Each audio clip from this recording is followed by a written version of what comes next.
आज लेक्चर का आगाज करते हैं। सबसे पहले आज के लेक्चर में हमने जो टेस्ट 3 हुआ हमारा, जो कि चैप्टर 4 यानी ऑडिट रिपोर्ट से रिलेट कर रहा है, उसके बारे में डिस्कशन करेंगे। तो चैप्टर 3 आपके सामने होना चाहिए, सॉरी टेस्ट 3 जो है वो अपने सामने रखिए। इसको क्लास में कोई ऐसा स्टूडेंट जिसके सामने इस वक्त टेस्ट 3 नहीं है?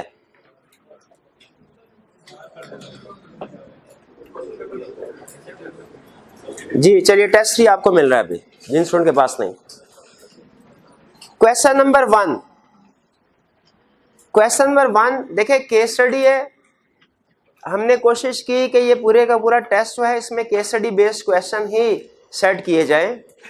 तो पहला क्वेश्चन भी केस स्टडी बेस्ड ही है। सबसे पहले हमने रिक्वायरमेंट पढ़ी। रिक्वायरमेंट क्या कह रहा है? In respect of each of the audit issues identified by your team, mention the impact if any which these might have on the audit report along with proper justification.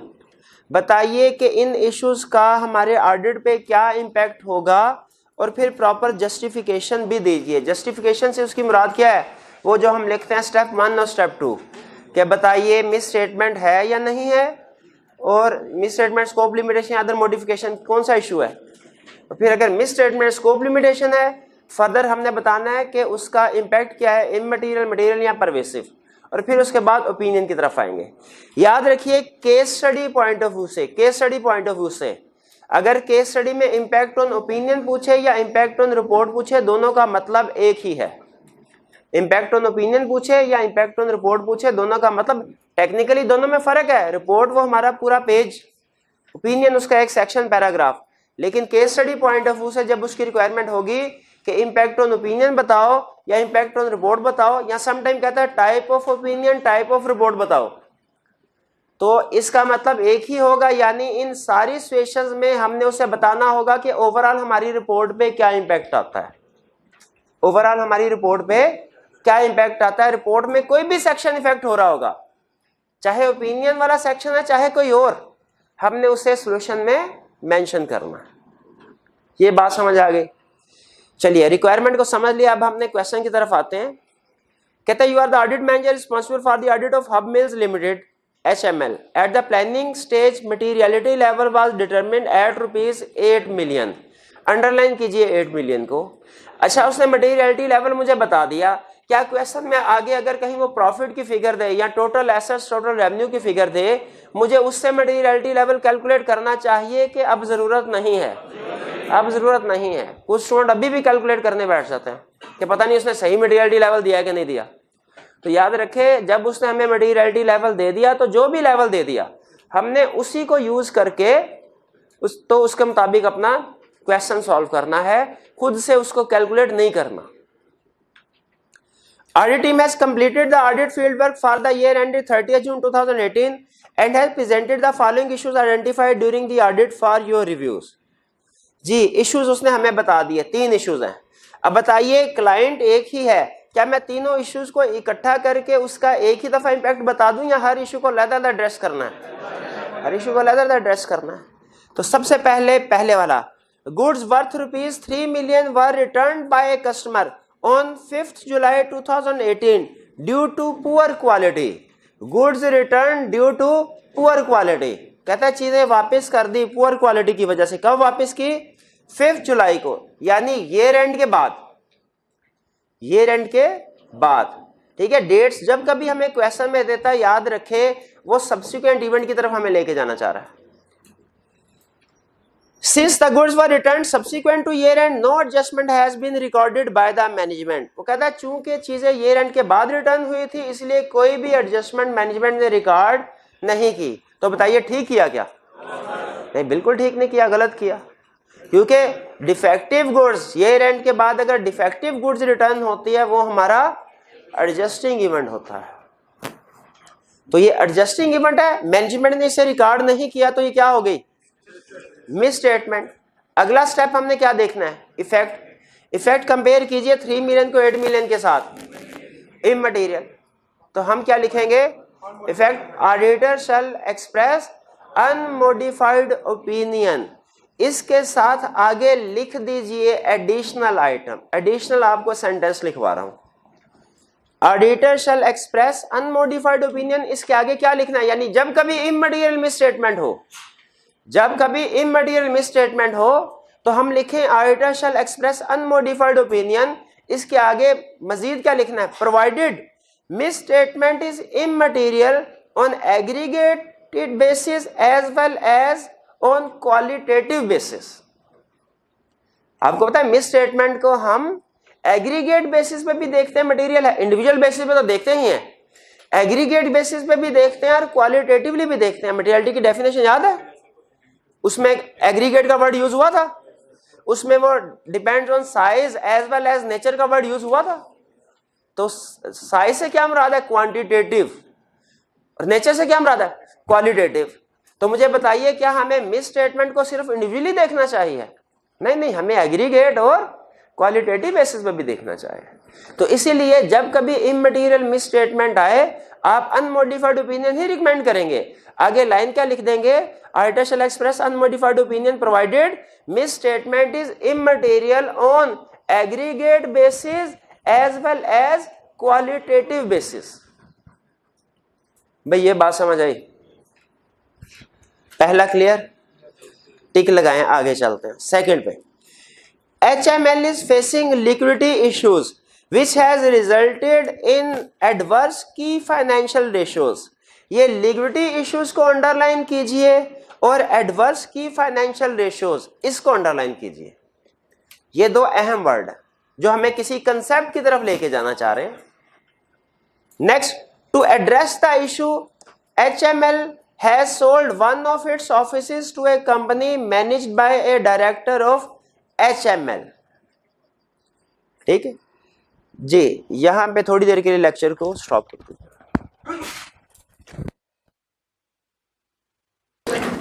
Ji. Question number 1 second, HML is facing liquidity issues which has resulted in adverse key financial ratios। To address the issue, HML has sold one of its offices to a company managed by a director of HML। Director of HML, इसको भी underline कीजिए। ये भी keywords है जो हमें किसी concept की तरफ लेके जाना चाह रहे हैं। फिर the office was sold for ₹40 million since the management had correctly recorded the disposal. No specific disclosure related to this sale have been made in the financial statements. वो कह रहे हैं अपना आपने सही तरीके से इसको जो रिकॉर्ड कर लिया है, कोई डिस्क्लोज नहीं किया गया, खास तौर पे कोई डिस्क्लोजर इंक्लूड नहीं किया गया। Directors are confident that these sales proceeds would solve the cash flow problems of HML। Directors confident है कि कैश फ्लो प्रॉब्लम सॉल्व हो जाएंगे इस सेल से। यहां पे देखिए सिचुएशन एक है, इसमें दो इश्यूज हैं। ICAP के रिसेंट क्वेश्चंस को देखें तो ICAP एक दाव ये भी खेल रहा है हमारे साथ कि वो एक सिचुएशन के अंदर एक से ज्यादा इशू, कभी कभी, हमेशा हर क्वेश्चन में नहीं, हर पार्ट में नहीं, कभी कभी दो इश्यूज को भी इन्वॉल्व कर लेता है और देखता है जरा चेक करूं कि स्टूडेंट ने दोनों इश्यूज को आइडेंटिफाई कर लिया कि नहीं कर लिया। अब इस क्वेश्चन में भी दो इश्यूज इन्वॉल्व हैं पार्ट 2 में। एक इशू क्या इन्वॉल्व है, गोइंग कंसर्न का। हमें किस लफ्ज से पता चला गोइंग कंसर्न का इशू है, लिक्विडिटी इशू से और एडवर्स की फाइनेंशियल रेशो से। इसके अलावा लॉसेस का वर्ड आ जाता है कभी, उससे भी पता चल जाता है। इसके अलावा कभी वो कहता है कि जी लायबिलिटीज एक्सीड्स एसेट्स, इससे भी हमें पता चल जाता है गोइंग कंसर्न की तरफ लेके जाना चाह रहा है। एक गोइंग कंसर्न का इशू। दूसरा इशू कौन सा है, director of HML, related party transaction का।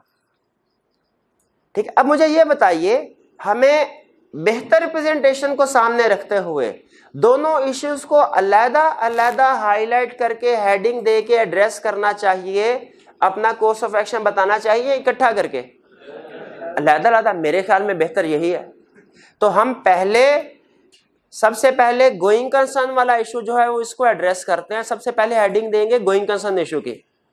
अब बताइए, गोइंग कंसर्न अनसर्टेनिटी है या नहीं है? बिल्कुल है। अच्छा, कुछ स्टूडेंट यहाँ पे कहते हैं सर डायरेक्टर्स ने कहा तो है कि हम कॉन्फिडेंट है प्रॉब्लम रिमूव हो गई, तो फिर तो कोई गोइंग कंसर्न इशू नहीं रहा। फिर तो याद रखिए डायरेक्टर्स कॉन्फिडेंट, उसने ये कहा, उसने ये नहीं कहा ऑडिटर इज सेटिस्फाइड। और डायरेक्टर्स तो अपनी फाइनेंशियल स्टेटमेंट के बारे में भी कॉन्फिडेंट होते हैं कि वो ठीक है, तो क्या हम उनकी इस कॉन्फिडेंस की बेस पर रिपोर्ट साइन कर देते हैं? कुछ भी नहीं करते। नहीं, ऐसी बात नहीं है। ऑडिटर का कॉन्फिडेंट होना, ऑडिटर का सेटिस्फाइड होना ये जरूरी है हमारे लिए, डायरेक्टर्स का कॉन्फिडेंट होना जरूरी नहीं। तो इस सिचुएशन में हम वैल्यूएट करेंगे कि क्या मैनेजमेंट ने गोइंग कंसर्न इश्यूज को डिस्क्लोज कर दिया है कि नहीं। ठीक, अगर गोइंग कंसर्न इश्यूज को डिस्क्लोज कर दिया तो क्या होगा? Unmodified opinion. क्या रिपोर्ट में कोई और इफेक्ट पड़ेगा? क्या गोइंग कंसर्न अनसर्टेनिटी वाला पैरा नहीं इंक्लूड करना? अगर इंक्लूड कर दी, और अगर मैनेजमेंट ने गोइंग कंसर्न इश्यूज को फाइनेंशियल स्टेटमेंट्स में इंक्लूड नहीं किया, फिर ये मिस स्टेटमेंट होगी। ऑडिटर अगर इफेक्ट मटेरियल है तो क्वालिफाइड ओपिनियन, अगर परवेसिव है तो एडवर्स ओपिनियन एक्सप्रेस करेगा। भाई ये बात समझ आई?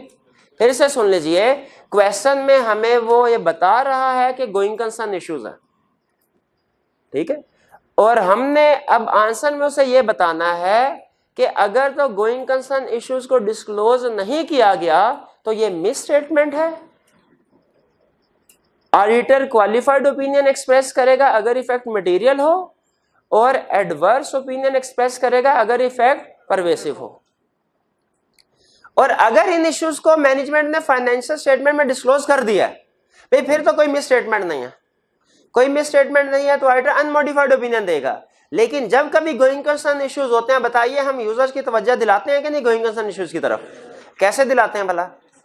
Material uncertainty related to going concern का पैरा ऐड करके। ये था एक इशू, ये था एक इशू। दूसरा इशू कौन सा है? रिलेटेड पार्टी का। अब मुझे ये बताइए, जिस तरह गोइंग कंसर्न इश्यूज का डिस्क्लोज होना जरूरी है, उसी तरह क्या रिलेटेड पार्टी ट्रांजैक्शंस का भी डिस्क्लोज होना जरूरी है कि नहीं? कहते चाहे ठीक भी हो गई हो, आपने डिस्क्लोज तो करनी है। अगर मैनेजमेंट ने डिस्क्लोज नहीं की तो ये क्या होगा? अगर इफेक्ट मटेरियल है तो क्वालिफाइड ओपिनियन, अगर इफेक्ट परवेसिव है तो एडवर्स ओपिनियन आएगा। भाई ये बात समझ आ गई? इस पार्ट 2 में सबसे अहम चीज थी कि क्या आप दोनों इश्यूज को आइडेंटिफाई कर पाए कि नहीं। गोइंग कंसर्न का इशू अलग और रिलेटेड पार्टी का इशू अलग।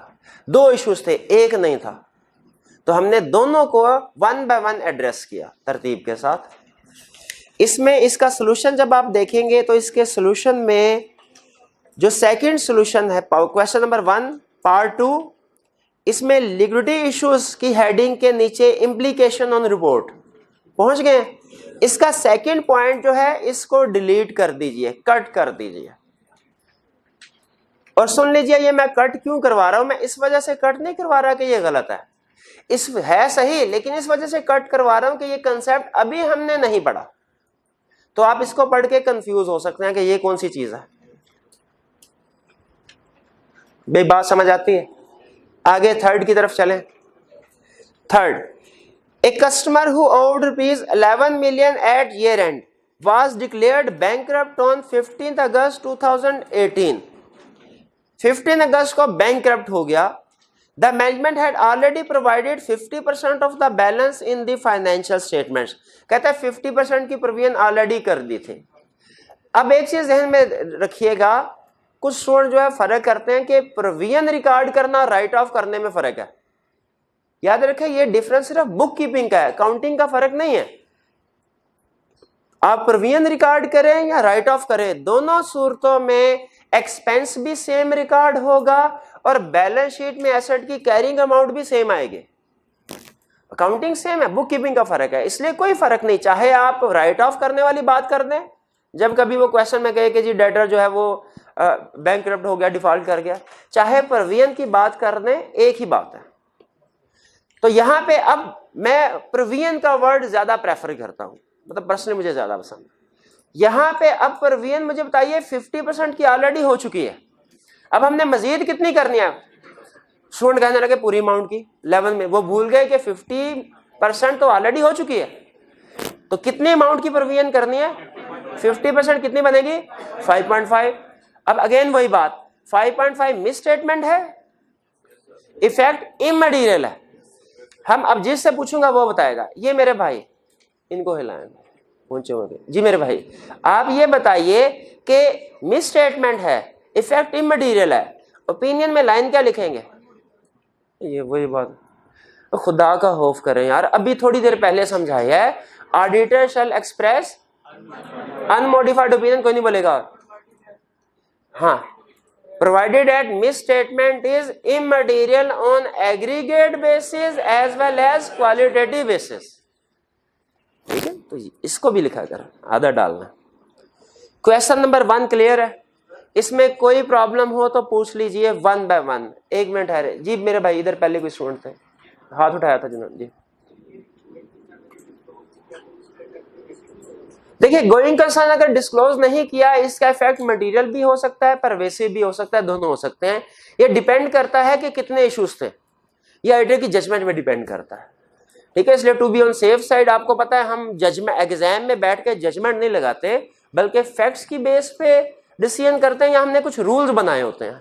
तो हमारा रूल ये है कि अगर उसने मेंशन नहीं किया हुआ तो हम मटेरियल और परवेसिव दोनों को डिस्कस करेंगे। जी मेरे भाई, थर्ड पॉइंट जो है इसमें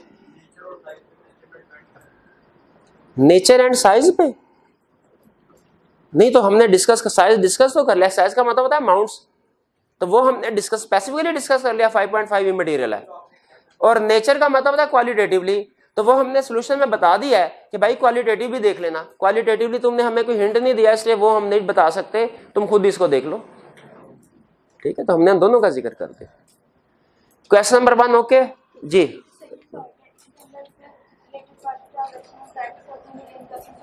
जी जी,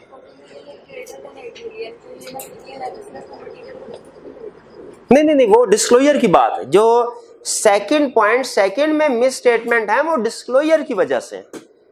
ठीक है, तो डिस्क्लोजर की वजह से आपको पता है उसमें हमें जजमेंट मतलब यही करना पड़ता है कि जी अगर मटेरियल है डिस्क्लोजर, तो ये डिस्क्लोजर जितने भी हों उसमें हम मिस स्टेटमेंट आए तो दोनों साइड्स पे लेके जाते हैं कि अगर मटेरियल है तो ये ओपिनियन और परवेसिव है तो ये ओपिनियन। डिस्क्लोजर्स में, अमाउंट्स में तो हम कैलकुलेट कर सकते हैं आसानी के साथ, डिस्क्लोजर्स में प्रॉब्लम होती है, इसलिए दोनों डिस्कस कर दिया करते हैं। हाँ, यहाँ पे स्टूडेंट एक क्वेश्चन पूछते हैं, सर अगर हमने इश्यूज तो दोनों डिस्कस किए हैं लेकिन हेडिंग दे के लहदा डिस्कस नहीं किए, बल्कि हेडिंग के बगैर डिस्कस कर दिया, तो याद रखें जवाब इक्वली करेक्ट है, कोई इशू नहीं है।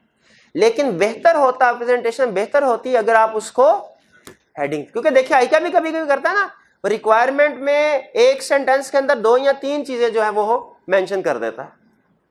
ठीक है, रिक्वायर तो हमें अटेम्प्ट करने में प्रॉब्लम होती है ना, तो हम कहते हैं काश इसने क्वेश्चन 3 की एक ही सेंटेंस में तीनों रिक्वायरमेंट पूछने की बजाय part A, part B, part C किया होता, तो हमें रिक्वायरमेंट समझने में भी आसानी होती, प्रेजेंट करने में भी आसानी। तो उसी तरह हमने भी इस बात का ख्याल रखना है कि अगर एक से ज्यादा एडजस्टमेंट्स वगैरह आ रही हैं तो उनको अलहदा डिस्कस करें, बेहतर है। बहरहाल नहीं भी करते तो कोई इशू नहीं। जी, ये रिलेटेड पार्टी ट्रांजैक्शन कैसे है? रिलेटेड पार्टी सुन लीजिए कौन सी होती हैं, नोट कर लीजिए किसी ऐसी जगह पे जो इसके बाद कागज आपके सामने सारी जिंदगी ना आए। ऐसी जगह भी लिखते हैं ना, फिर बाद में भूल जाते हैं किधर लिखा, फिर अगली दफा फिर क्वेश्चन पूछ रहे होते हैं। भाई किताब के पहले सफे पे लिख लीजिए, related parties is equal to holding subsidiary associated, holding subsidiary associated plus directors, directors भी रिलेटेड पार्टी। ठीक है जी, ये क्लियर हो गया आपको? ठीक है, तो ये डायरेक्टर के साथ ट्रांजैक्शन थी, इस वजह से हमें पता चला रिलेटेड पार्टी है। जी,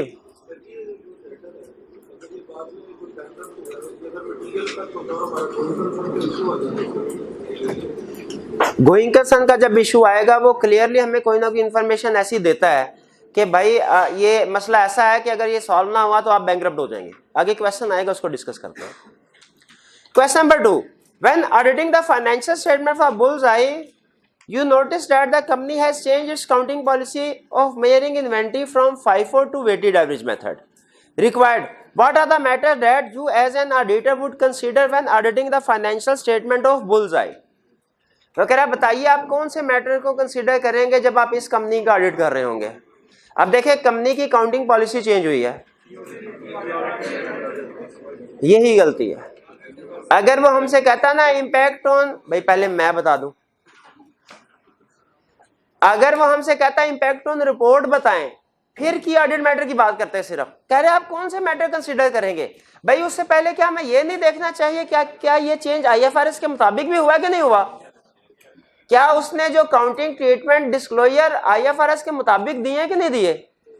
अगर आईएफआरएस के मुताबिक दिए फिर ठीक है की ऑडिट मैटर, लेकिन अगर उसके मुताबिक नहीं दिए फिर तो मिस स्टेटमेंट हो जाएगी, फिर की ऑडिट मैटर थोड़ा ही देना है। तो हमने क्वेश्चन में मैटर्स टू कंसीडर, उसने क्वेश्चन को जरा ओपन रखा है, उसने ये नहीं कहा कि सिर्फ रिपोर्ट में इम्पैक्ट बताओ।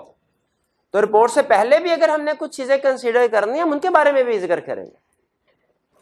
समझ आई बात। मैटर्स टू कंसीडर का इसका मतलब क्या है कि हमने सिर्फ रिपोर्ट पे इफेक्ट नहीं बताना, बल्कि क्वेश्चन को थोड़ा बढ़ाना है कि उससे पहले क्या करेंगे वो भी बताना। समटाइम क्वेश्चन में पूछ लेता है ना सिर्फ impact on report, question number 1 में सिर्फ उसने इंपैक्ट ऑन रिपोर्ट पूछा है, लेकिन इसकी रिक्वायरमेंट को कंपेयर कीजिए आप क्वेश्चन नंबर 5 के साथ। क्वेश्चन नंबर 5 की रिक्वायरमेंट देखें, उसमें एक नहीं दो चीजें पूछी हैं उसने इंपैक्ट ऑन रिपोर्ट भी पूछा है और उसने कहा है बताओ आप एक्शंस क्या लोगे। तो हमने क्वेश्चन की रिक्वायरमेंट के मुताबिक आंसर करना। क्वेश्चन नंबर 3 में डिफरेंट सिचुएशंस है, पहले रिक्वायरमेंट पढ़ते हैं। कह रहा है for each of the above situation state what type of audit report should be issued. Student कहने लगा sir type of audit report उसने कहा है तो मैं लिखूंगा अनमोडिफाइड रिपोर्ट या मॉडिफाइड रिपोर्ट, बस इतना लिखा करूंगा। ये नहीं बताना क्वालिफाइड ओपिनियन है कि एडवर्स ओपिनियन है या डिस्क्लेमर ऑफ ओपिनियन है, मैंने ये नहीं बताना। ये क्यों नहीं बताना, मैंने ये क्यों नहीं बताना, उसने कहा सर रिक्वायरमेंट में कह रहा है टाइप ऑफ ऑडिट रिपोर्ट, तो टाइप ऑफ ऑडिट रिपोर्ट तो यही होती है अनमोडिफाइड या मॉडिफाइड। मुझे बताइए क्या ये स्टूडेंट सही कह रहा है? नहीं भाई, हमारा असूल है जब कभी इफेक्ट ऑन रिपोर्ट पूछे, इफेक्ट ऑन ओपिनियन पूछे, टाइप ऑफ रिपोर्ट पूछे, टाइप ऑफ ओपिनियन पूछे, हमने पूरी रिपोर्ट पे जिस जिस जगह इफेक्ट आ रहा है उसे वो बताना है। तो सबसे पहले 3 का part A, Aragon company, a company made a very poor attempt to conduct their inventory count. You attended, however, there was insufficient evidence that the inventory valuation at 4 million is accurate. आपने उसको attend तो किया stock count को, लेकिन वो कह रहा है इनसफिशिएंट एविडेंस था 4 मिलियन इन्वेंट्री का। 4 मिलियन इन्वेंट्री के बारे में कोई एविडेंस नहीं कि सही है कि नहीं। Sales revenue was 50 million and profit for the year was 15 million. Sales revenue था 50 मिलियन, प्रॉफिट 15 मिलियन था। अब बताइए मिस स्टेटमेंट है या स्कोप लिमिटेशन? एविडेंस नहीं मिला क्लियरली, स्कोप लिमिटेशन है। इफेक्ट क्या है, कैसे कैलकुलेट किया? 5% ऑफ 15, 5% ऑफ प्रॉफिट, ठीक है, प्रॉफिट 15 मिलियन है, बिल्कुल 5% ऑफ प्रॉफिट कैलकुलेट किया आपने। अच्छा ये कैलकुलेशन सॉल्यूशन में शो करवानी है कि नहीं? लाजमी करवानी है। तो हमारा ओपिनियन क्या होगा? Qualified opinion. Qualified opinion. भाई आप लोग प्रॉब्लम क्रिएट कर रहे हैं। क्वेश्चन नंबर 3 का part B, B company did not provide for a bad debt of 50,000 despite the fact that the customer went bankrupt just after the year end. वो कह रहे हैं ईयर एंड के बाद कस्टमर बैंकरप्ट हो गया था, फिर भी उन्होंने 50,000 का प्रोविजन रिकॉर्ड नहीं की। Profit for the year was 500,000, trade receivable 200,000। बताइए मटेरियलिटी किस पे बेस करेगी? प्रॉफिट पे। मिस स्टेटमेंट है scope limitation? Miss statement. Adjusting event है हमारा। इफेक्ट प्रोबेबली मटेरियल होगा और हम क्वालिफाइड ओपिनियन एक्सप्रेस करेंगे। सी, S company is being sued by a competitor company for the theft of intellectual property. The amount that S is being sued for is material but not a substantial amount and the case could go either way. कह रहा है material amount है लेकिन बहुत बड़ी नहीं है, यानी कहना चाह रहा है परवेसिव नहीं है। अच्छा, ये जो इसने अल्फाज लिखे केस कुड गो इधर वे, इसको अंडरलाइन कीजिए। इसमें हमें क्या बताना चाह रहा है कि अनसर्टेनिटी है, अनसर्टेनिटी है, ये मेजरेबल प्रोबेबल नहीं है, अनसर्टेनिटी है। जब अनसर्टेनिटी हो तो हमने क्या करना होता है, डिस्क्लोज करना है उसको। However, this is not mentioned anywhere in the financial statements. कहता है फाइनेंशियल स्टेटमेंट में मेंशन नहीं है, डिस्क्लोज नहीं किया गया, तो मिस स्टेटमेंट है।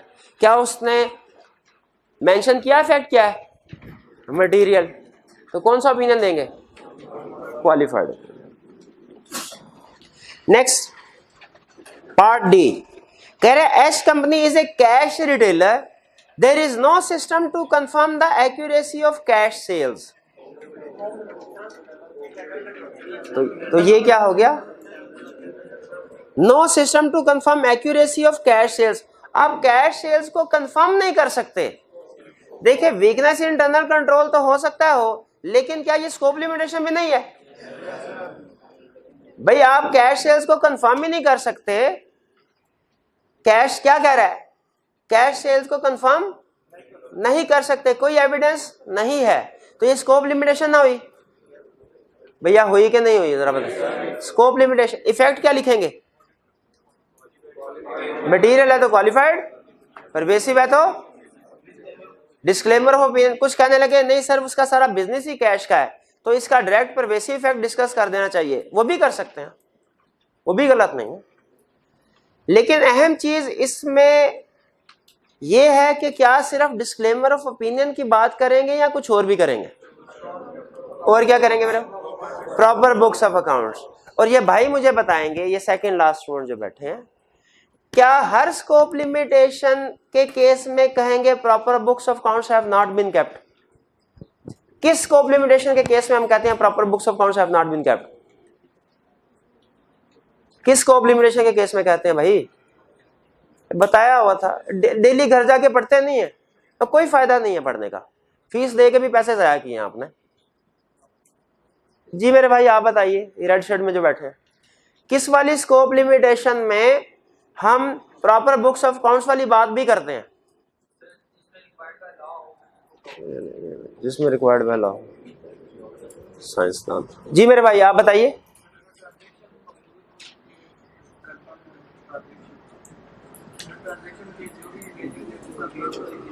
किस वाली स्कोप लिमिटेशन की बहुत सी टाइप्स पढ़ी थी ना हमने, एग्जांपल पढ़े थे। किस वाली स्कोप, जब रिकॉर्ड जल जाए, जब रिकॉर्ड अवेलेबल ना हो तब करते हैं ये बात। उस वक्त भी बताई थी, फिर बता रहा हूं, उस वक्त भी कहा था भूल जाएंगे, आज फिर कह रहा हूं फिर भूल जाएंगे आप, क्योंकि सीरियस ही नहीं आप ऑडिट के साथ। और रिजल्ट आएगा तो सर फिर फैसला करेंगे क्या करूंगा, तो भाई रिजल्ट के बाद ही एडमिशन ले लें।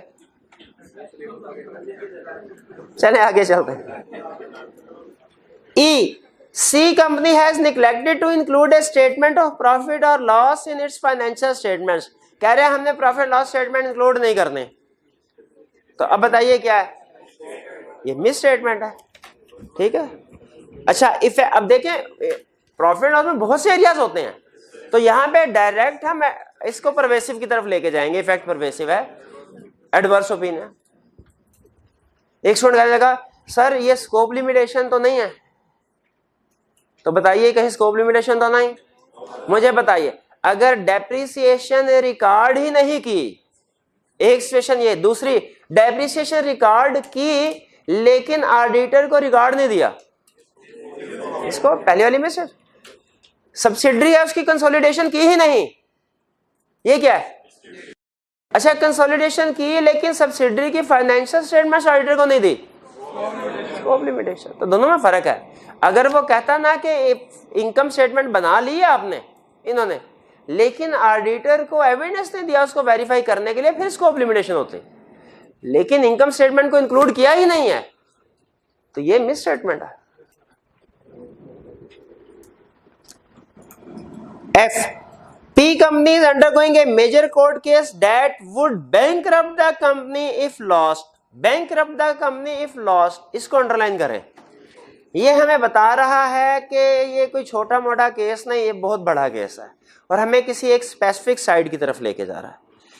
कह रहा है directors assess and disclose the case as a contingent liability in the accounts, auditors agree with the treatment and disclosure. Disclosure वगैरह उन्होंने बिल्कुल ठीक दिया हुआ है। अब बताइए हमें क्या करना चाहिए? पैरा ऐड करेंगे, कौन सा? Material uncertainty related to going concern. ठीक है। अच्छा, अगर सारा क्वेश्चन यही होता, सिर्फ ये debt would bankrupt the company if lost ये ना लिखा होता, बाकी सारा क्वेश्चन यही होता, लेकिन debt would bankrupt the company ये ना लिखा होता, क्या फिर भी हम गोइंग कंसर्न की बात करते हैं? फिर कौन सी बात करते वाला? फिर हम एमसीज ऑफ मैटर की बात करते हैं, फिर वो एक्सेप्शनल लिटिगेशन आ जाती है, एमसीज ऑफ मैटर की बात करते हैं। नहीं समझ आ रही कुछ भी? हमें नहीं समझ आ रही, पक्का पता मुझे। क्वेश्चन 4 जी, ड्यूरिंग द ईयर, भाई 3 में कोई पॉइंट डिस्कस करना चाहते हो तो कर लें जी। किसका? एम्फेसिस ऑफ मैटर पैराग्राफ की तरफ जा रहा है। देखिए एम्फेसिस ऑफ मैटर पैराग्राफ की तरफ नॉर्मली जाता, लेकिन जो उसने कहा debt would bankrupt the company if lost, कि इतना बड़ा है कि अगर कंपनी हार गई तो बैंकरप्ट हो जाएगी, तो इसका मतलब है सिर्फ एम्फेसिस में ये गोइंग कंसर्न है कि डेट वुड बैंकरप्ट, इसका मतलब कंपनी गोइंग कंसर्न नहीं रहेगी। तो हमें वो बता रहा है जब कभी इस तरह का कोई इवेंट हो ना कि कंपनी आगे फिर चलेगी नहीं, उसके बाद वो सीधा गोइंग कंसर्न की तरफ हम लेके जाते हैं। 4 during the year ended 31 August 2002 W limited and company या कोई switched purchase of tents and waterproof clothing from Leak Proof Products Limited to another supplier. कह रहा है कि क्लाइंट है हमारा W, इसने अपना सप्लायर चेंज कर दिया, कोई सस्ता सप्लायर ढूंढ लिया होगा जो उसको बड़ा अच्छा माल सप्लाई करेगा, किया उसने, आगे यही बता रहा है। 2 months later Leak Proof Products Limited went into liquidation. कह रहा है जो हमारा सप्लाई कंपनी नहीं गई लिक्विडेशन में, हमारा क्लाइंट नहीं लिक्विडेशन में गया। कौन लिक्विडेशन में गया है? सप्लायर। कह रहे liquidators the company have issued A claim against W limited for breach of implied contract and consequential losses. अब उसके जो लिक्विडेटर्स हैं उन्होंने हमारे खिलाफ केस फाइल कर दिया, हमारे क्लाइंट के खिलाफ, कि भाई आपने वायलेशन किया है। No amount has yet been put on the claim. कह रहा क्लेम में कोई अमाउंट तो नहीं लिखी, but lawyers advise that it could be substantial and although they are confident of a successful defence also advise that the case could go against W limited. अब यहां पे पहले तो उसने बताया कि ये अमाउंट सब्सटेंशियल हो सकती है, इसको इमटेरियल ना समझो, इमटेरियल ना समझो, सिग्निफिकेंट है। अगली बात उसने थोड़ी अजीब सी कर दी, कह रहे हैं although they are confident of a successful defence, वो कह रहे हैं हम डिफेंड कर लेंगे इसको, कामयाब भी हो जाएंगे। फिर कह रहे हैं case could go against W limited. हम कह रहे हैं भाई अभी उसी लाइन में कह रहे हो कि हम डिफेंस भी कर लेंगे और उसी लाइन में कह रहे हो कि हमारे खिलाफ भी जा सकता है, तो कहना क्या जा रहे हो? वो कह रहे हैं नहीं सर हम कोशिश पूरी करेंगे, लेकिन आप ज़हनी तौर पे तैयार रहें। ठीक है, अब बताइए क्या कह रहा है ये कि हम केस जीत जाएंगे, केस हार जाएंगे, या कह रहा है 50-50 है? 50-50 है। तो जब 50-50 हो तो हमने क्या करना है? इसको डिस्क्लोज करना है। कह रहा है describe the effect of this situation will have on the audit report of W Limited if the matter is fully disclosed in financial statements। अगर मैटर fully disclose होगा तो क्या होगा? Unmodified opinion.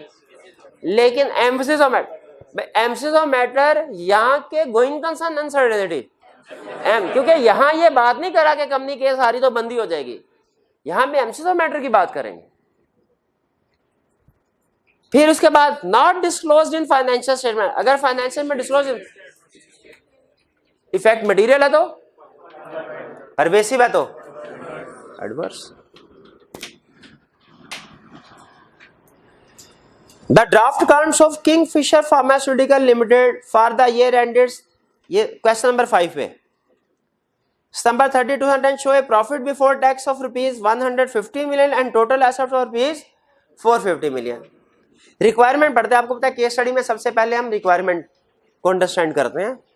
कह रहे हैं in respect of each of the above matters, कह रहा है चाहे क्लाइंट एक ही है लेकिन आपने हर सिचुएशन को अलग अलग सॉल्व करना है, बताना है क्या state with reasons what actions you would take, बताइए आप क्या एक्शंस लेंगे। Discuss the implication on audit report, audit report में इम्प्लीकेशन बताए। अच्छा इम्प्लीकेशन तो हमें समझ आ गई क्या कह रहा है कि बताओ मिस स्टेटमेंट स्कोप लिमिटेशन तो नहीं है, तो इफेक्ट बताओ और ओपिनियन बताओ कौन सा होगा या दूसरे इफेक्ट क्या होंगे। ये जो रिक्वायरमेंट है what action you would take, इसका क्या मतलब है? बट इसका मतलब ये है कि हमने ओपिनियन की तरफ, रिपोर्ट की तरफ जाने से पहले जो जो स्टेप्स लेने हैं वो भी बताएंगे। वो स्टेप्स क्या हो सकते हैं, जैसे मैनेजमेंट को कम्युनिकेट करना और मैनेजमेंट से रिक्वेस्ट करना कि इस मिस स्टेटमेंट को करेक्ट कर लें।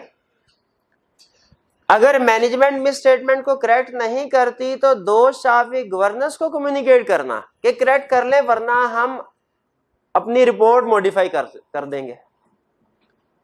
ये है हमारा एक्शन जो हम लेंगे। और अगर स्कोप लिमिटेशन हो परवेसिव बाय मैनेजमेंट, मैनेजमेंट की इंटेग्रिटी डाउटफुल हो, तो फिर हम विड्रॉल की बात भी करते हैं। तो एक्शन से क्या मुराद है हमारी, मैनेजमेंट को कम्युनिकेट करना, डायरेक्टर्स को कम्युनिकेट करना, और विड्रॉल अगर रेलिवेंट हो वो बात करना। ये होते हैं हमारे एक्शंस जो हम लेते हैं। तो सबसे पहले 1 में कह रहा है basis of preparation of financial statement states that these have been prepared in accordance with international financial reporting standard, IFRS के मुताबिक प्रिपेयर किए हैं। तो इसका मतलब हमें आईएफआरएस के मुताबिक ही सारे रूल्स अप्लाई करने हैं। कह रहे हैं however the accounting policy note for borrowing cost states that all borrowing cost are expense as incurred, कह रहे हैं जितनी भी बोरोइंग कॉस्ट होती है सारी की सारी एक्सपेंस आउट कर देते हैं। तो एक्सपेंस आउट करनी चाहिए? नहीं, जो भी क्वालिफाइंग एसेट्स में बोरोइंग कॉस्ट लगती है उसे कैपिटलाइज करना है, कोई ऑप्शन नहीं एक्सपेंस आउट करने की। इसका मतलब गलत कर रहा है। Result of audit has showed that borrowing cost expense during the year includes ₹15 million which relate to qualifying assets. तो बताइए what actions to take, इसमें क्या करेंगे? मैनेजमेंट को कम्युनिकेट करेंगे और रिक्वेस्ट करेंगे कि बोरिंग कॉस्ट ऑफ 15 मिलियन जो है इसे कैपिटल एक्सपेंसेस को रिड्यूस कर दें और इसे कैपिटलाइज कर दें। अब आ जाए इंपैक्ट ऑन रिपोर्ट, नहीं करते तो मिस स्टेटमेंट है, इफेक्ट क्या है? मटेरियल, कैलकुलेशन शो करवा देंगे। ओपिनियन कौन सा आएगा? Qualified opinion. Second, on October 17, 2010, the Income Tax Department issued amended assessment order for the tax year 2006 to 2009, in which an aggregate tax of ₹40 million has been demanded. वो कह रहे हैं income tax department ने order issue किया, उन्होंने कहा पिछले 3-4 सालों की इन्वेस्टिगेशन की, उन्होंने कहा भाई 40 मिलियन और दो, और कंपनी कहेगी हम तो आपके ऑर्डर के इंतजार में बैठे थे, ये दे 40 मिलियन। ऐसे होगा क्या? वो कहेंगे नहीं भाई हम कोर्ट में जाएंगे, अपील में जाएंगे, अपील फाइल करेंगे। कह रहा है KPL has filed appeal against order before the income tax appellate tribunal. वो कह रहा है अपील फाइल की। KPL tax consultant has advised, हमारे कंसल्टेंट ने हमें क्या कहा, it is not possible at this stage to give a reasonably accurate estimate of the amount of tax that the company may ultimately be required to pay. कह रहा है अभी हम आपको एग्जैक्ट नहीं बता सकते कि कितनी अमाउंट आपको पे करना पड़ेगी, but it would range between ₹10 to 35 million, लेकिन 10 मिलियन और 35 मिलियन के दरमियान होगी। There is no reference of this matter in the draft financial statement. Draft financial statement में इसका कुछ जिक्र नहीं है। बताइए जिक्र होना चाहिए क्या? मेरा क्या ख्याल है? मेरा ख्याल ये है कि 10 से 35 मिलियन कह रहा है तो इसका मतलब है कि ये मेजरेबल नहीं है, अनसर्टन है। नहीं मेजरेबल है, हाँ जहन में रखे। 0 से 20 मिलियन ये नॉट मेजरेबल है, अनसर्टन है, लेकिन 10 से 35 मिलियन इसमें 10 मिलियन मेजरेबल है। भाई 10 मिलियन तो उसने कंफर्म होके कह दिया ना, ये तो आपको पे करना ही पड़ेगा। ऊपर वाला जो 25 मिलियन है इसके बारे में वो अनसर्टन है। भाई देखिए 10 से 35 रेंज देखिए, 0 से 35 नहीं उसने कहा। अगर 0 से 35 करता तो हम कहते ठीक है सारी अमाउंट डिस्क्लोजर में डाल दो। यहाँ पे 10 to 35 कह रहा है, इसका मतलब है 10 मिलियन की प्रोविजन रिकॉर्ड होगी और बाकी जो है हमारा 25 मिलियन वो क्या होगा। तो एक्शन क्या लेंगे? मैनेजमेंट से रिक्वेस्ट करेंगे क्या सर 10 मिलियन प्रोविजन रिकॉर्ड कीजिए और 25 मिलियन डिस्क्लोज कीजिए। और अगर इम्पैक्ट ऑन रिपोर्ट क्या होगा अगर मैनेजमेंट नहीं करती तो मिस स्टेटमेंट है, effect material, qualified opinion. Third, directors report contains a statement that current year increase in profit before tax bye over 10% is primarily due to the improved operating performance of the company. However, the income statement shows that KPL's profit before tax includes a gain on sale of factory amounting to rupees 30 million. G. In the absence of this gain, the company would have reported a reduction in operating profit by 19%. भाई वो ये कह रहा है कि profit बढ़ा, director ने क्या कह रहे हैं, डायरेक्टर कह रहे हैं कि ये जो प्रॉफिट इंक्रीज हुआ है ये हमारी वजह से हुआ है, हमने दिन रात एक मेहनत की, जबकि असल में क्या हुआ, इनकम स्टेटमेंट क्या शो करवा रही है कि भाई ये तो फैक्ट्री जो थी उसको बेचा था उसकी वजह से प्रॉफिट हुआ। बताइए अब डायरेक्टर रिपोर्ट में इनकंसिस्टेंसी है, मिस स्टेटमेंट है, तो हम डायरेक्टर रिपोर्ट अदर इंफॉर्मेशन है ना, अदर इंफॉर्मेशन में प्रॉब्लम है, तो इसका मतलब यह हुआ हमारी फाइनेंशियल स्टेटमेंट तो ठीक है ना, तो हमारी रिपोर्ट में कोई भी इफेक्ट नहीं आएगा।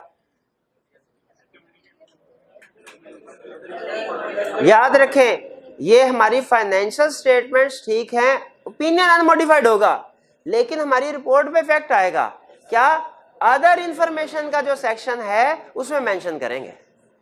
ये कहना गलत है कि रिपोर्ट पे कोई इफेक्ट भी नहीं आएगा, ऐसे नहीं होगा, क्योंकि हम अपनी रिपोर्ट में अदर इंफॉर्मेशन के बारे में बताते हैं, अगर कोई मिस स्टेटमेंट नजर आई हो हमें बताते हैं कि नहीं, अदर इंफॉर्मेशन पता है क्या होती है, कुछ नहीं पता क्या होती है। ए मेरे भाई अभी देखिएगा, मुझे अदर इंफॉर्मेशन, अदर मैटर और other legal and reporting responsibilities के बारे में बताइए क्या फर्क है। शाबाश, other legal and reporting responsibility हुआ है, जैसे कि कंपनीज एक्ट ने एडिशनली ऑडिटर को कहा कि आपने इन मैटर्स के बारे में भी बताना है, सही के गलत। शाबाश, अदर इंफॉर्मेशन वो है जो एनुअल रिपोर्ट में फाइनेंशियल स्टेटमेंट्स और ऑडिट रिपोर्ट के अलावा जो कुछ भी है अदर इंफॉर्मेशन, जैसे इन्होंने एग्जांपल दी डायरेक्टर्स रिपोर्ट। शाबाश, अदर मैटर्स जो हैं वो ऐसे मैटर्स होते हैं जो ऑडिटर से रिलेटेड है, वो बेहतर समझता है यूजर्स को, मेंबर्स को कम्युनिकेट करना है। शाबाश, चलिए इसका मतलब है कुछ ना कुछ स्टूडेंट पास होने वाले भी हैं हमारी क्लास में, ठीक है। चलिए तो ये अदर इंफॉर्मेशन, भाई ये क्लियर हो गया। इसमें हम एक्शंस क्या लेंगे, एक्शंस में डायरेक्टर्स को रिक्वेस्ट करेंगे सर अदर इंफॉर्मेशन तो करेक्ट कर ले, अगर करेक्ट नहीं करते तो फिर हम उन्हें कम्युनिकेट करेंगे मॉडिफिकेशन इन रिपोर्ट, और अपनी रिपोर्ट में अदर इंफॉर्मेशन वाला पैरा मेंशन कर देंगे। क्वेश्चन नंबर 6, इसमें उसने हमें बता रहा है कि ये ऑडिट रिपोर्ट की कुछ चीजें दी हुई है, हमने आपको पूरी ऑडिट रिपोर्ट नहीं दी, याद रखिए एक्सट्रैक्ट है, और कह रहा है इसमें से एरर्स आइडेंटिफाई कीजिए। कितने एरर्स कह रहा है, 6, कह रहा है 6 एलिमेंट बता दें। इसमें एरर्स की तादाद 6 से ज्यादा है, इसीलिए क्योंकि रिपोर्ट इतनी बड़ी है, इसमें आप 3-4 दफा पढ़नी होती है आपने, लेकिन उसके बाद भी पॉसिबल नहीं होता कि आप उसकी इची बिची जो है वो याद रख सके रिपोर्ट की, तो इसीलिए उसने मार्जिन ऑफ एरर रखा हो। वो कहता है ठीक है हम आपको एरर्स 6 से ज्यादा क्वेश्चन में होंगे, आप तकरीबन सिर्फ 6 भी आइडेंटिफाई कर दे तो इसका मतलब है आपने पूरे नंबर ले लिया। तो मार्जिन ऑफ एरर उसने रखा होगा, इस तरह के क्वेश्चन से परेशान नहीं होना कि आप कहें हमने ऑडिट रिपोर्ट में क्या एक लफ्ज जो है इसको याद करना होगा और इसे हमने क्या 15-20 दफा पढ़ना है, नहीं, 3-4 दफा पढ़े, अंदाजा हो जाए क्या क्या चीजें जो है उसमें लिखी होती हैं, खत्म। हमने कंसेप्ट देखने हैं कि रिपोर्ट के अंदर क्या क्या कंसेप्ट डिस्कस होते हैं, अल्फाज नहीं याद रखने कि ये वाला लफ्ज है कि नहीं ये वाला। हाँ, जो अहम वर्ड है, जो हमारे टेक्निकल अल्फाज वर्ड्स हैं वो हमने याद रखने हैं, जैसे रीजनेबल एश्योरेंस है कि लिमिटेड एश्योरेंस है कि 100% एश्योरेंस, कौन सा लफ्ज यूज होता है, डायरेक्टर का वर्ड यूज होता है कि मेंबर का वर्ड यूज होता है, इस तरह की चीजें। पहले में कह रहा है जी, पहले में कोई प्रॉब्लम है, क्या कह रहा है वो all pages of financial statement कह रहा है। वो भाई टाइटल के साथ मेंशन करो फाइनेंशियल स्टेटमेंट में कौन कौन सी चीजें हैं, statement of financial position, statement of comprehensive income, statement of cash flow. भाई नाम के साथ मेंशन करो हर एक को। फिर इसके बाद we conducted our in accordance with most of the all of the most of के मुताबिक थोड़ी ऑडिट होता है। सेकंड में कोई प्रॉब्लम है क्या? मैक्सिमम एश्योरेंस, भाई हम तो लिमिटेड एश्योरेंस ऑब्टेन करते हैं, नहीं रीजनेबल एश्योरेंस, रीजन, शाबाश। और फिर इसके बाद free from all misstatements, free from material misstatement.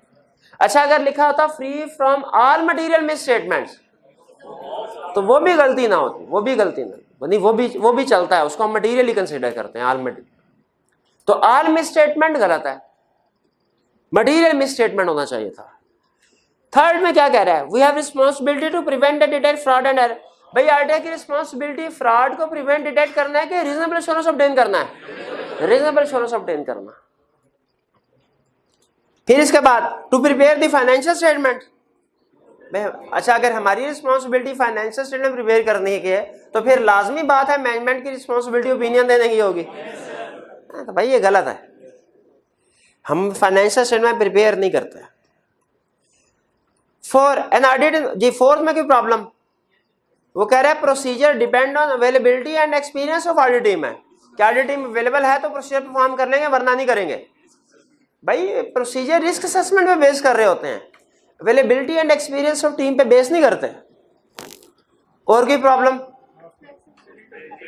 भाई इंटरनल कंट्रोल पे कह रहा है ओपिनियन। क्या हम कभी पाकिस्तान में इंटरनल कंट्रोल पे ओपिनियन एक्सप्रेस करते हैं? तो कभी भी नहीं करते, कभी भी नहीं करते। 5 we did not valuate the overall presentation of the financial statement. ये थोड़ा सा आपको मुश्किल लगा होगा क्योंकि हम ओवरऑल प्रेजेंटेशन फाइनेंशियल स्टेटमेंट की वैल्यूएट करते हैं। ये रिपोर्ट के किसी एक पैराग्राफ में जाके एक लाइन में उसने ये बात लिखी हुई है, तो कोई मसला नहीं है। एक आधा एरर अगर आप आइडेंटिफाई नहीं भी कर पाए तो कोई इशू नहीं है, लेकिन याद रखें हम overall presentation of financial statements को भी वैल्यूएट करते हैं कि वो सही है कि नहीं। फिर इसके बाद कह रहे we did not review we consider the reasonableness of any new counting estimates. सही कह रहा है, न्यू काउंटिंग एस्टिमेट्स को हम सिर्फ चेक करते हैं कि ऑल एस्टिमेट्स को चेक करते हैं? ऑल को भी नहीं करते, सिग्निफिकेंट को करते हैं, सिग्निफिकेंट। फिर कह रहे हैं we did not review the appropriateness of counting policies. Counting policies मेरा ख्याल है हमें एस्टिमेट्स को देखना चाहिए, पॉलिसीज को नहीं, कि दोनों को देखना चाहिए, दोनों को देखना। Next, in order to confirm raw material inventory quantities we relied on the work undertaken by an independent expert. इसको अंडरलाइन करके इसके साथ एक सेंटेंस लिख ले मेरे भाई। ऑडिटर अपनी रिपोर्ट में प्रोसीजर्स का जिक्र नहीं करता। ऑडिटर अपनी रिपोर्ट में, देखिए रिपोर्ट की नेचर ही है, उसमें हम कंक्लूजन दे रहे होता है फाइनेंशियल में ठीक है कि नहीं, उसके लिए प्रोसीजर क्या परफॉर्म किए ये हमारे एविडेंस में लिखा होगा सारा कुछ, रिपोर्ट में नहीं लिखते। तो क्या लिखा? अच्छा यहाँ पे रिपोर्ट क्या बता रहा है कि हमने क्या प्रोसीजर परफॉर्म किया उसको वेरीफाई करने के लिए। तो हमने क्या लिखा? ऑडिटर अपनी रिपोर्ट में प्रोसीजर परफॉर्म किए गए का जिक्र नहीं करता सिवाय कैम के, की ऑडिट मैटर के, की ऑडिट मैटर के। ठीक है, अब ये नहीं पूछना आपने की ऑडिट मैटर क्या होता है, ये इसमें प्रोसीजर के, ये भी हम पढ़ेंगे बाद में। लेकिन ऑडिटर जितने भी प्रोसीजर परफॉर्म करता है क्या अपनी रिपोर्ट में उसका जिक्र करता है? नहीं करता सिवाय कैम, की ऑडिट मैटर के। सॉरी, कैम ऐसे मुंह से निकल गया, की ऑडिट मैटर के। ऑडिटर अपने प्रोसीजर जो परफॉर्म किए इनका जिक्र नहीं करता सिवाय की ऑडिट मैटर। की ऑडिट मैटर में प्रोसीजर परफॉर्म किए गए का जिक्र करता है। तो ये बताइए ये की ऑडिट मैटर है कि कोई और वाला पैरा है जिसमें ये जिक्र किया है? ये कौन सा वाला पैरा है जिसमें उसने जिक्र किया है कि मैंने इन्वेंटरी में क्या प्रोसीजर परफॉर्म किया? Auditor responsibility. भाई को नहीं पता चला, ये कैसे पता चला उसे ऑडिटर रिस्पॉन्सिबिलिटी? हाँ, इसी पे गौर कर रहे थे ना कि कैसे पता। ये ऊपर हेडिंग दी हुई है, देखिए हेडिंग, जहां पे मैटर 1 2 3 शुरू होते हैं ना वहां पे हेडिंग।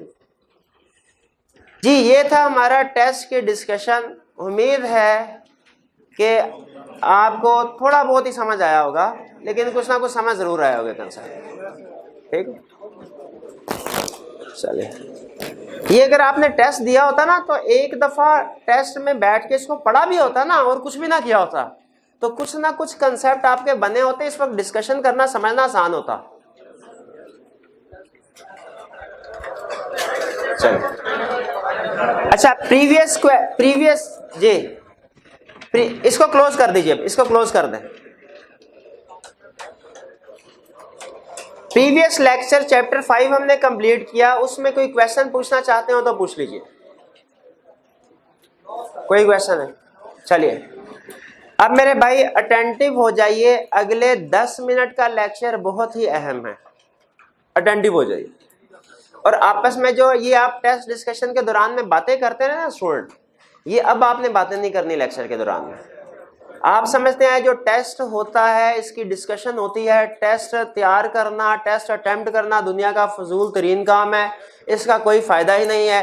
टेस्ट डिस्कशन में भी वही पुराने कंसेप्ट रिवाइज हो रहे होते हैं, इसमें भी कोई चीज़ सीखने को नहीं मिलती, इसीलिए इनके ऊपर आप कोई तवज्जो नहीं देते। और यही आपकी सबसे बड़ी गलती होती है, क्योंकि ऑडिट के कंसेप्ट समझना इतना अहम नहीं जितना उनकी केस स्टडीज की प्रैक्टिस करना है, एग्जाम की प्रैक्टिस करना। वरना आप यही करें जो ज्यादा स्टूडेंट करते हैं, सर क्वेश्चन समझ आ गया था हमें, ये नहीं पता चल रहा था लिखना कैसे है। तो वो यही प्रॉब्लम होती है कि लेक्चर लिए होते हैं लेकिन कभी टेस्ट नहीं दिए होते क्लास के, ना कभी डिस्कशन में पार्टिसिपेट किया होता है, तो समझ आ जाता है करना क्या है, लिखना हाथ नहीं चलता उधर एग्जाम में जी। तो अब हम स्टडी करने जा रहे हैं, स्टार्ट करने जा रहे हैं चैप्टर 6 जो कि हमारा रिलेट करता है कंपनीज एक्ट से। देखिए चैप्टर 5 में आपको याद होगा हमने ये पढ़ा था कि ऑडिटर ने एक्सेप्टेंस प्रोसीजर परफॉर्म करते हुए देखना है कि क्या वो इंडिपेंडेंट है कि नहीं है। उसमें एक प्रोसीजर ये भी था कि क्या ऑडिटर इंडिपेंडेंट है कि नहीं। अब ऑडिटर किन सिचुएशन में इंडिपेंडेंट होता है, किन सिचुएशन में इंडिपेंडेंट नहीं है, ये याद रखिए। दो जगह हुआ हुआ है, एक कंपनीज एक्ट में और एक कोड ऑफ एथिक्स में, और दोनों में फर्क ध्यान से सुन लीजिए। कंपनीज एक्ट इशू किया है एससीसीपी ने, और ये अप्लाई होता है सिर्फ और सिर्फ पार्टनर्स पे, बाकी के जो लोग एम्प्लॉइज टीम मेंबर्स हैं उन पे नहीं, सिर्फ पार्टनर्स पे companies act. Code of ethics issue किया है आईकैप ने, और ये अप्लाई होता है पूरी की पूरी फर्म पे, पूरी एंगेजमेंट टीम पे। यानी इसका मतलब ये हुआ अगर आप प्रैक्टिस में जाके कोई गलती करते हैं और वो गलती कंपनीज एक्ट की है तो आपको कोई कुछ नहीं कहेगा, आपके पार्टनर्स को फांसी लग जाएगी। लेकिन अगर आप कोई गलती करते हैं कोड ऑफ एथिक्स की तो कंपनीज एक्ट के मुताबिक तो सिर्फ पार्टनर रिस्पॉन्सिबल होते हैं, कंपनीज एक्ट सिर्फ पार्टनर्स पे अप्लाई होता है। ठीक है, आपकी गलती का कसूर पार्टनर को भुगतना पड़ेगा, पार्टनर्स पे सिर्फ अप्लाई होगा, आप लोगों पे कंपनीज एक्ट अप्लाई नहीं होता ट्रेनिंग स्टूडेंट्स पे जब आप ट्रेनिंग करने के लिए जाएंगे।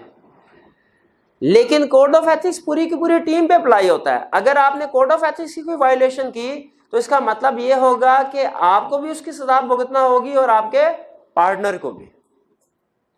तो कोड ऑफ एथिक्स और कंपनीज एक्ट दोनों में इंडिपेंडेंस की रिक्वायरमेंट्स को डिस्कस किया गया है। बेसिक डिफरेंस आपको बता दिया क्या, कंपनीज एक्ट सिर्फ और सिर्फ पार्टनर्स पे अप्लाई होता है, बाकी के टीम मेंबर्स पे अप्लाई नहीं होगा, और कोड ऑफ एथिक्स पूरी की पूरी टीम पे अप्लाई होगा। ये बात समझ आगे चलते हैं। अब कंपनीज एक्ट की प्रोविजंस को हम कहते हैं लीगल प्रोविजंस और कोड ऑफ एथिक्स की प्रोविजंस को कहते हैं एथिकल प्रोविजंस। हमने लीगल प्रोविजंस के लिए चैप्टर 6 रखा है और एथिकल प्रोविजंस के लिए चैप्टर 7। आज हम स्टार्ट करने जा रहे हैं लीगल प्रोविजंस।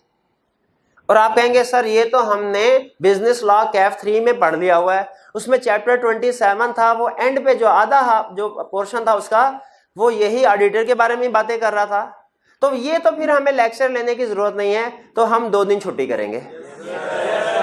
तो जहन में रखिएगा कि बाज़ औक़ात सिलेबस वही होता है जो आप बीकॉम में आईकॉम में पढ़ते हैं, और सीए में भी वही होता है, लेकिन पूछने का तरीकाकार में ज़मीन और आसमान का फर्क होता है। उसी तरह कंसेप्ट वही है जो बिजनेस लॉ में आपने पढ़े हैं, कंसेप्ट वही है जो ऑडिट में पढ़ने जा रहे हैं, लेकिन इसकी एप्लीकेशन में जमीन आसमान का फर्क है। यहाँ पे कंपनी जो कैफ 9 में कंसेप्ट वही है, अब आई कैप इस कंसेप्ट के अंदर घुस जाता है, वो एक एक लफ्ज को चेंज करके केस स्टडी बना रहा होता है। तो जहन में रखिएगा, अब मैं जब लेक्चर आपको ये कंसेप्ट समझा रहा हूँगा तो मैं लॉ के पॉइंट ऑफ व्यू से नहीं बता रहा हूँ, मैं ऑडिट के पॉइंट ऑफ व्यू से बता रहा हूँ। और खास तौर पे जो कल का लेक्चर है qualification and disqualification of audit, ये याद रखिए। अगर आप मेरे से पूछें कि सर पूरी किताब में सबसे अहम चैप्टर कौन सा है, मैं कहूँगा चैप्टर 4 ऑडिट रिपोर्ट वाला। अगर आप कहें सर पूरी किताब में सबसे अहम 2 लाइनें कौन सी हैं, तो मैं कहूँगा वो टाइप ऑफ ओपिनियन वाली। लेकिन अगर आप पूछें सर पूरी किताब में सबसे अहम लर्निंग ऑब्जेक्टिव कौन सा है, नहीं दरमियान वाली बात आ गई, ठीक है, पूरा चैप्टर भी नहीं, 2 लाइनें भी नहीं, लर्निंग ऑब्जेक्टिव कौन सा है, तो मैं कहूँगा जो कल हम पढ़ने जा रहे हैं, क्वालिफिकेशन एंड डिसक्वालिफिकेशन। आपके सिलेबस में सबसे टेक्निकल कंसेप्ट कल पढ़ने जा रहे हैं हम, ठीक है। और इसमें याद रखें केस स्टडीज भी डिस्कस होंगी लेक्चर के दौरान ही, और इनकी एप्लीकेशन में खुद आपको अंदाजा हो जाएगा जब मैं क्वेश्चन पूछूंगा कि कंसेप्ट तो वही है लॉ वाला, लेकिन ऑडिट में एप्लीकेशन कैसे डिफरेंट है। आगे चलते हैं। सबसे पहले हम जो लीगल प्रोविजंस में, भैया मैंने पहले दरखास्त की थी, आप लोग जब आपस में बातें करते हैं टीचर डिस्टर्ब होता है, आपको शायद इस चीज का एहसास नहीं है। टीचर डिस्टर्ब, आपने बातें करनी है भाई को बाहर ले जा, मुझे कोई इतराज नहीं है, जितनी मर्जी बातें करें, ठीक है, क्लास में अवॉइड किया करें जी। तो अभी हम डिस्कस करने जा रहे हैं इसका लर्निंग ऑब्जेक्टिव 1, और लर्निंग ऑब्जेक्टिव 1 में हम क्या सीखेंगे, authority for appointment and removal of statutory auditor. Statutory auditor कौन सा है, जो रिक्वायर्ड वेल के ऑडिटर। लीगल प्रोविजन स्टार्ट किए हमने। लीगल प्रोविजन में सबसे पहला कंसेप्ट क्या डिस्कस करने जा रहे हैं, भाई ऑडिटर को अपॉइंट कौन करता है और रिमूव कौन करता है, कैसे होता है ये कंसेप्ट। बिल्कुल सिंपल है। वो कहता है ऑडिटर को अपॉइंट कौन करेगा, डिपेंड करता है कौन से वाला ऑडिटर है। अगर तो फर्स्ट ऑडिटर है, फर्स्ट ऑडिटर, उसे अपॉइंट करेंगे डायरेक्टर्स। कब, within 90 days of incorporation. और अगर directors within 90 days of incorporation appoint नहीं करते तो फिर ऑडिटर को कौन अपॉइंट करेगा, कमीशन। अब यहां पे 2 नंबर के साथ क्वेश्चन आ गया। आई कैप ने पूछा who shall appoint first auditor of the company, बताइए, डायरेक्टर्स, और फेल हो गए। फिर आके कहने लगे सर पेपर तो बहुत अच्छा हुआ था, कंसेप्ट भी मेरे सारे क्लियर हैं, पता नहीं पास क्यों नहीं हो रहा। आई क्या फिर एग्जामिनर कमेंट्स में बताता है कि मेरे भाई जब 2 नंबर के साथ मैंने पूछा who shall appoint first auditor, तो आपने कहा डायरेक्टर। ये आगे उसका टाइम पीरियड किसने, मैंने बताना था, तो पूरा टाइम पीरियड भी बताया, टाइम पीरियड बता दिया। फिर आगे अगर उस टाइम पीरियड में अपॉइंटमेंट नहीं होती तो कमीशन अपॉइंट करेगा, ये किसने, मैंने बताना था। फिर वही आदत, दरिया को कूजे में बंद कर देते हैं आप। सिर्फ एक लफ्ज कह के डायरेक्टर, ऐसे जैसे सवाल का जवाब नहीं दिया थप्पड़ मारा उसको। कौन फर्स्ट ऑडिटर को अपॉइंट करे, डायरेक्टर। इसको पूरी बात बताओ तसल्ली के साथ कि first auditor shall be appointed by directors within 90 days of incorporation. If directors don't appoint auditor within 90 days of incorporation then SCCB will appoint auditor. भाई बात समझ आई क्या नहीं है, कोई बात समझ नहीं आई आज तक, मेरी कोई बात समझ आई आपको? अच्छा चलें मान लेते हैं, अगला टेस्ट बताएगा फिर अभी बात। Next subsequent auditor. भाई सब्सिक्वेंट ऑडिटर कौन होता है, फर्स्ट ऑडिटर के बाद जो भी ऑडिटर आता है, दूसरा, तीसरा, चौथा, 5वां, 8वां, 50वां, 1000वां, उसे क्या कहते हैं, सब्सिक्वेंट ऑडिटर। भाई सब्सिक्वेंट ऑडिटर को कौन अपॉइंट करेगा, मेंबर्स अपॉइंट करें। भाई कहां करेंगे, एनुअल जनरल मीटिंग में। और अगर मेंबर्स कहते हैं नहीं हमने ऑडिटर को अपॉइंट नहीं करना, फिर कौन करेगा, कमीशन। ठीक है, ये कमीशन का टाइम पीरियड कोई नहीं है। अब ये जहन में रखिएगा कि जो सब्सिक्वेंट ऑडिटर की अपॉइंटमेंट AGM में हो रही है, असल में ऑडिटर का जो टेन्योर होता है, ड्यूरेशन होती है, वो होती है डेट ऑफ अपॉइंटमेंट से लेके AGM में। AGM में ऑटोमेटिकली जो ऑडिटर आप अपॉइंट करते हैं वो रिटायर हो जाता है, रिमूव हो जाता है, फिर आपने दोबारा अपॉइंटमेंट करनी होती है। दोबारा मर्जी है तो उसी ऑडिटर की जो रिटायर हुआ उसकी अपॉइंटमेंट कर दें, या चाहे तो किसी और ऑडिटर की अपॉइंटमेंट कर दें। लेकिन ये अपॉइंटमेंट जो है वो हर साल AGM में हुआ करेगी। ये नहीं हो सकता कि आज ही आप 5 साल के लिए ऑडिटर अपॉइंट कर देंगे, भाई अगले 5 ऑडिट तुमने करना है, ऐसा नहीं होगा। हर साल AGM में अपॉइंट करना पड़ेगा। और मैंने आपको ऑडिटर का टेन्योर क्या बताया, डेट ऑफ अपॉइंटमेंट से नेक्स्ट एजीएम तक। कुछ स्टूडेंट कहते हैं 1 साल, नहीं भाई 1 साल नहीं, डेट ऑफ अपॉइंटमेंट से लेके एजीएम आगे पीछे भी हो सकती है। कैजुअल वैकेंसी, कैजुअल वैकेंसी होती क्या? कैजुअल वैकेंसी 2 चीजें हैं कैजुअल वैकेंसी में, 2 चीजें, 3 नहीं कह रहा, 2 चीजें कह रहा हूं। Death, disqualification. कैजुअल वैकेंसी किसको कहते हैं? डेथ और डिस्क्वालिफिकेशन। क्या ऑडिटर एक दफा ऑडिटर अपॉइंट हुआ, बाद में नाअहल हो सकता है? डिस्क्वालिफिकेशन। काम किया, इतना काम किया, इतना काम किया, काम करते करते मर गया, ऐसा हो सकता है कहीं? बिल्कुल ऐसा भी है, डेथ हो गई उसकी। तो कैजुअल वैकेंसी, क्या कह रहे हैं भाई? फीस मिलेगी? हाँ फीस मिलेगी, लोहा की इनको मिलेगी। Casual vacancy, casual vacancy, death और डिस्क्वालिफिकेशन। कौन सा केस बताया? डिस्क्वालिफिकेशन। कैजुअल वैकेंसी को कौन फिल करेगा? डायरेक्टर। भाई कब फिल करेंगे? With in 30 days of casual vacancy. और अगर विद इन 30 डेज वो फिल नहीं करते, कमीशन फिल करेगा। अब बताइए मेरे भाई, ये कैजुअल वैकेंसी का कौन फिल करेगा?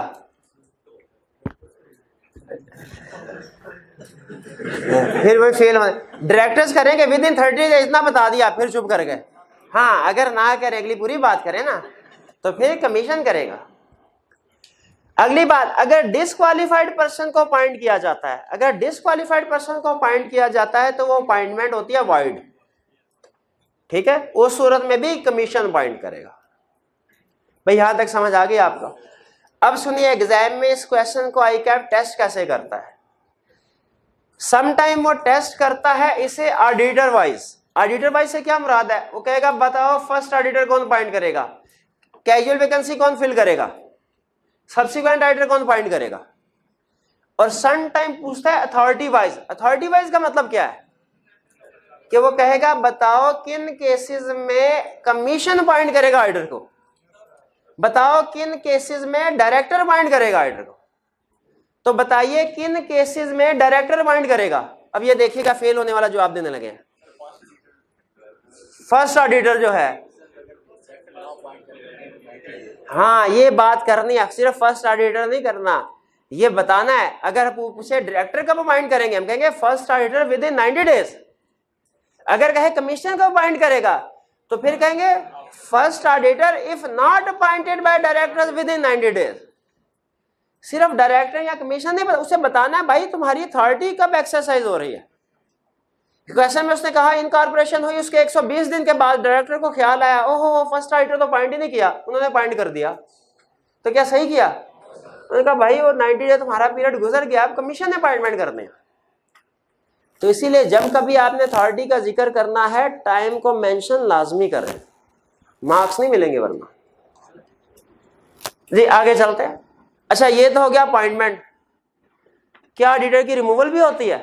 बिल्कुल। एक होती है नॉर्मल रूटीन की रिमूवल, वो कब होता है ऑडिटर रिमूव? एजीएम में।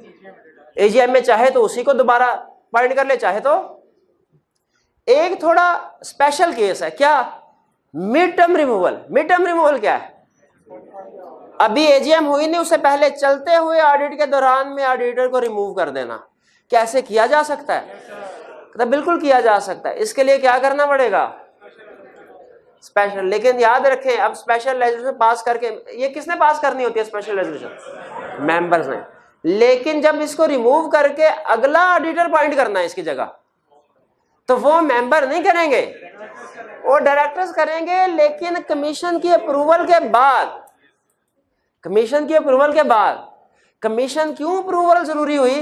इसलिए कि कमीशन कहेगा भैया ऐसा तो नहीं है कि तुम अपनी मर्जी का ओपिनियन अगर नहीं देता ऑडिटर, तो फिर तुम उसको रिमूव कर देते हो और अपनी मर्जी के ओपिनियन वाले ऑडिटर को अपॉइंट कर दोगे।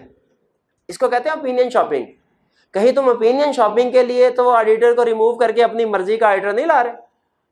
इसीलिए उसने कहा मेरी अप्रूव, मैं देखूंगा कि अगला ऑडिटर भी सही हो, जो कि इंडिपेंडेंट ओपिनियन दे सके। टेन्योर क्या होता है ऑडिटर का? कितना टेन्योर हुआ? 1 साल नहीं हुआ। क्या रिम्यूनरेशन मिलेगी ऑडिटर को? कोई और खुश हो गए? कोई खुश होने वाली, बहसने वाली कोई बात नहीं थी। रिम्यूनरेशन मिलेगी कि नहीं? है मिलेगी सर। अच्छा, कौन डिसाइड करेगा? भाई जिसने अपॉइंट किया वो डिसाइड करेगा। अगर मेंबर्स ने अपॉइंट किया ऑडिटर को तो रिम्यूनरेशन कौन डिसाइड करेगा? अगर डायरेक्टर्स ने किया तो, कमीशन ने किया तो कमीशन। तो ये था हमारा आज का लेक्चर, लर्निंग ऑब्जेक्टिव 1। घर जाके आपने इसकी रीडिंग करनी है और एंड पे जो पास पेपर के क्वेश्चन है वो जरूर पढ़ना।